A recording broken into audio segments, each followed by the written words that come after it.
Hello again, folks, and it's the death penalty. Yes, people are talking about the death penalty once again, and it's trending heavily on all social media platforms.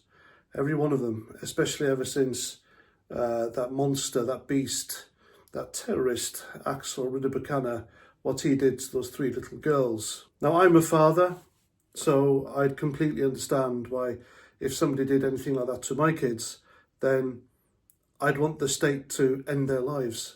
It's that simple. I couldn't suffer that person to live a moment longer while my children were dead at their hands. But you know, and you might be surprised about this, but I'm kind of on the fence for it now. I can't make my mind up. Yeah, the ultimate revenge by the state, isn't it really? I mean, here in Britain, in contrast to America, the date of sentencing to the date of execution was roughly 30 days. I think you had one or two appeals and that's it. And it was minimal cost to the taxpayer. But in America, you could be on death row for decades, couldn't you? And I think you have 13 appeals, but those appeals cost millions. It costs far more to imprison and appeal and ultimately execute a condemned man in America than it does to just simply imprison them. How nuts is that? Again, if anything I say is incorrect, let me know in the comments. This is all just down to what I've seen with my own research, but you know, things change and I don't live in America, obviously. And then there's the case of the Moors murderers, Ian Brady and Myra Hinckley. If you don't know who they were, in the 60s they kidnapped, sexually assaulted and murdered kids and buried some of their bodies on the Yorkshire moors, some of which have still never been found. And those two monsters are dead.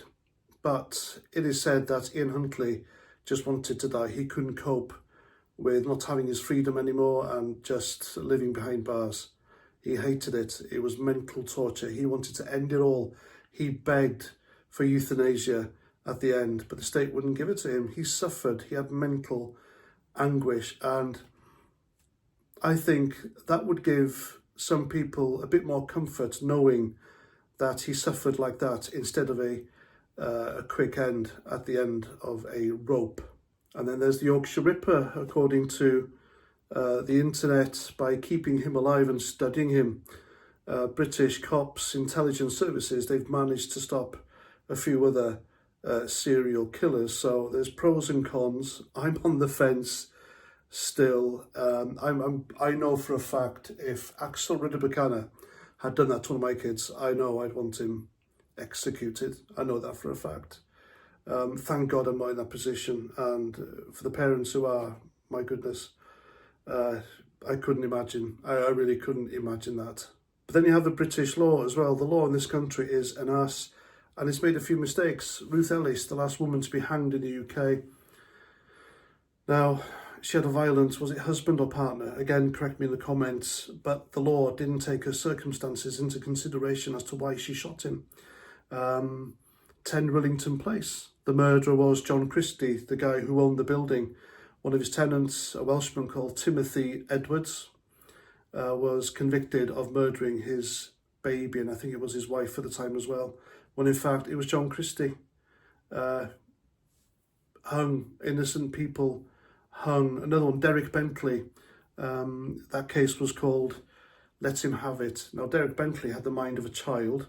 He was on the rooftop after being chased by cops, and his accomplice, who was younger than him, had a gun, and Derek Bentley shouted at him, let him have it. Of course, he thought, let him have the bullet. He shot the copper dead, yet it was Derek Bentley who was condemned to death and hung for it. So, you know, the British law is an ass. It's not perfect. And then you got people like Keir Starmer. Keir Starmer himself interjected into and insisted that local authorities jail protesters and rioters and people who wrote social media posts, both stupid posts and innocent social media posts. Wayne Roke, for example, he correctly identified Axel Rudabakana as what he was. I've got to be careful saying what he is on here because, again, the law is an ass. Good Lord.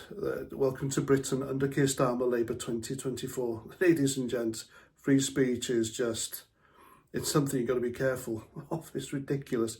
Anyway, Now, can you imagine there was a crime or a situation where somebody like Tommy Robinson or somebody a bit more prominent found themselves behind bars, and the penalty for that was the death penalty?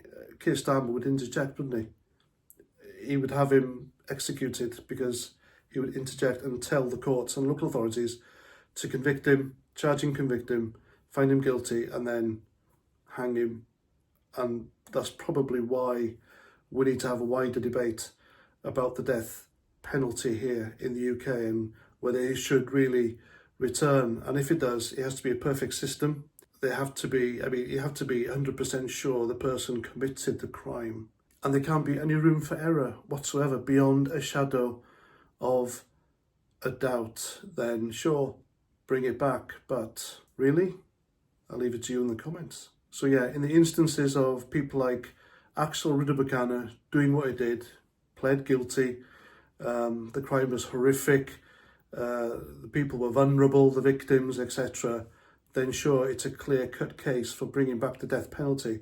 But for the reasons I gave you earlier, Ruth Ellis, Timothy Edwards, Derek Bentley, and others who were hung and were innocent, I think there's a compelling case for not having it. So you can see why I'm on the fence here. And I'll leave it for you to debate in the comments as usual. And that's that. I'm past 49. Thanks for watching. Remember, if you like what you hear and you agree with what I say, then please subscribe to my channel, share my stuff everywhere.